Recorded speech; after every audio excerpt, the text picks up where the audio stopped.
Hello po sa lahat po ng mga nagmamahal kay Miss Jillian Ward and at the same time kay Mr. Eman Bacosa, ang The Rising Love Team, no, na talagang nagte-trending ngayon sa social media dahil sa kanilang mga nakakakilig na stunts na pinapakita sa publiko, no. So nagtrending din po at pinag-uusapan online ang pagtatanggal nitong si Mr. Eman Bacosa, no, ng pangalan na JW doon po sa kanyang Instagram. So yun po yung pinag-uusapan ngayon. Marami tuloy naguguluhan. Wala na daw bang Jillman? Wala na daw pa tayong aabangan or wala na ba talagang pag-asa si Jillian at saka si Eman Bacosa? Yun po ang ilan sa mga katanungan ng mga netizen, no?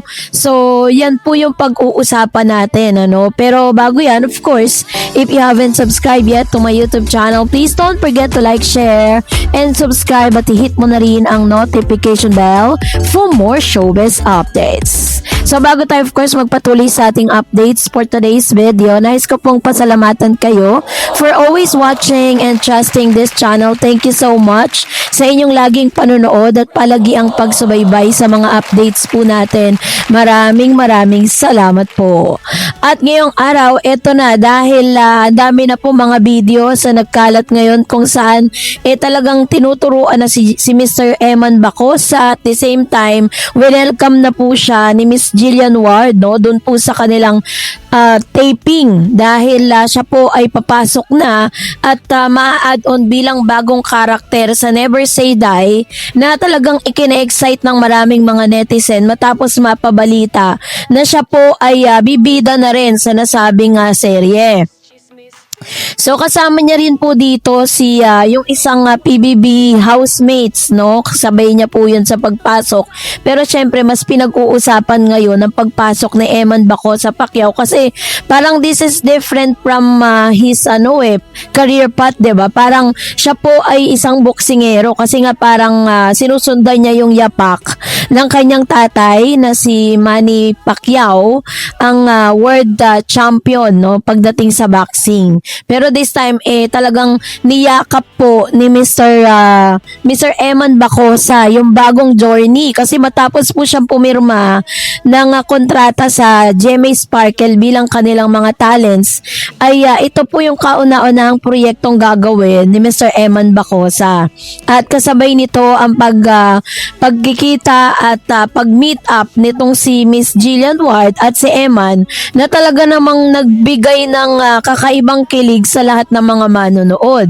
So, dahil po dito, of course, pinag-uusapan po siya ngayon, ano, dahil ang daming mga nalulungkot, ang daming nagtatanong, ang daming naguguluhan kung bakit po binura kasi yung nasa screen makikita po ninyo na nung nagkaroon po sila ng parang na-meet ni Mr. Eman Bacosa, ito pong si Jillian Ward, ang nakalagay po dun sa bio niya, dun po sa Instagram, ay my one and only account. Sorry, I don't post much here.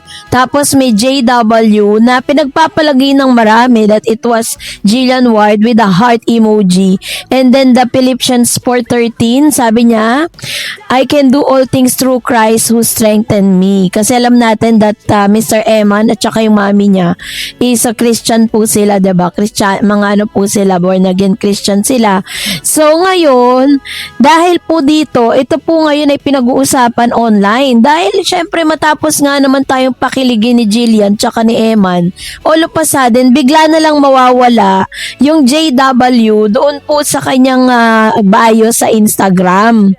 So, dati po siyang 912,000 followers na may 5.3 million likes at 199 or 119 following. Tapos, si Eman Bacosa Pacquiao may 1.3 million ngayon followers, tas wala na pong Jillian. So, nagtatanong sila, wala na bang Jillman? Tinanggal na ang bio. Ayun. So, Ganito lang po kasi yan sa pagkakaalam ko ha, kasi sa tagal-tagal ko na rin po na nag-search patungkol po sa mga kalakaran dyan po sa showbiz. At the same time, kasama rin kasi sa curriculum niya nung nag-aaral po ako ng college kasi I was mass communication po ako. So, yun po yung kasama sa mga discussion So, ganito po yan. Since si Mr. Eman Baco sa Pacquiao po is parte na ng GMA Sparkle at pumirma na siya ng kontrata, lahat ng gagawin niya, lahat ng endorsement, pati po yung boxing niya, 'di ba? Pati yung boxing career niya, kasama po 'yun sa kontrata na pinirmahan niya sa GMA. So lahat ng mga laban niya, lahat ng mga interviews niya, lagi pong isasangguni at lagi pong ipapaalam 'yan sa kanya pong management na GMA Sparkle kasi sila po yung nagma-manage kay Mr. Eman, So, sabay po ng pagpirma nito is possible din po na included yung kanya pong social media accounts. So kapag po kasi pumirma ang isang artista ng kanyang contract, lahat ng social media accounts po ninyo ay na rin yan, under the control of your management. Ibig sabihin lahat ng ipopost mo dyan, lahat ng mga endorsement na ipopost mo dyan, lahat po yan ay dadaan sa approval ng management. Maaaring pinatanggal yan kasi hindi para sabihin na wala ng Jillman. Kasi syempre ngayon pa nga lang talaga sila nagsisimula ng love team, tas biglang tatanggalin, biglang ayaw na agad, ganun agad-agad. Wala pong ganun. Kumbaga parang sinasaayos po nila ang lahat doon po sa mga social media accounts. Tapos bago po yan mag-post ng kanya mga personal mga photos, videos, may approval din po yan ng GMA. Kaya nga 'di ba minsan may mga nakikita tayo mga post ng artista sa kanilang mga social media accounts na pinopost din ng kanilang management, 'di ba, sa social media kasi syempre part din po 'yun ng kanilang parang pagiging connected dun sa nasabing agency na 'yun. So I don't think na dahil tinanggal yung JW wala na pong Jillian Ward and Mr. Eman Bacosa.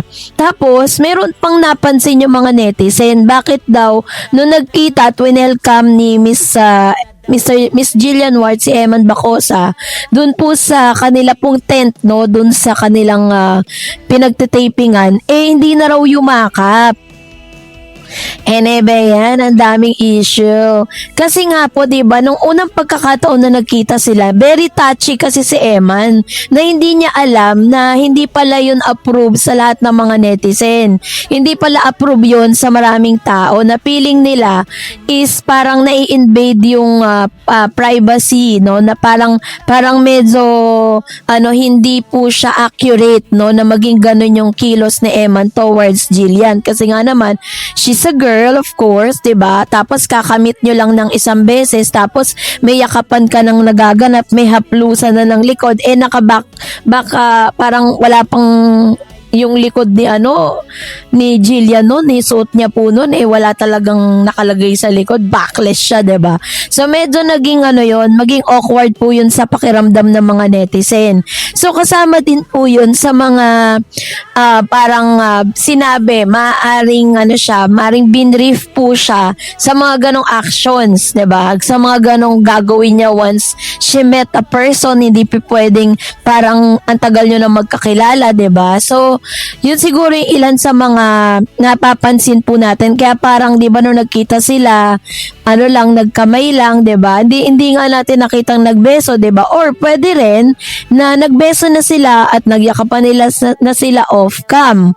Kasi yun po, 'di ba, ni-record po siya para sa publiko, makita na talagang si Jillian ay winelcome si Mr.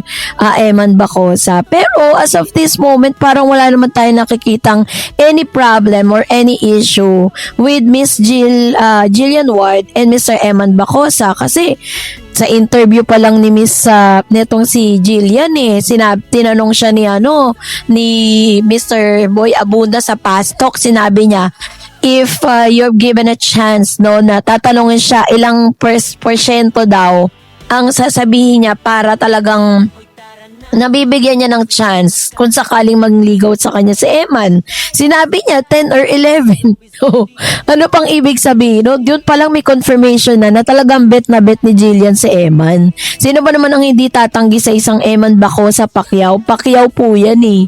At the same time, matino naman si Eman, 'di ba? Wala naman tayong nabalitaang naging bad boy siya. At wala naman tayong nabalitaang naging girlfriend niya, single naman siya, 'di ba? So kaya wag tayo masyadong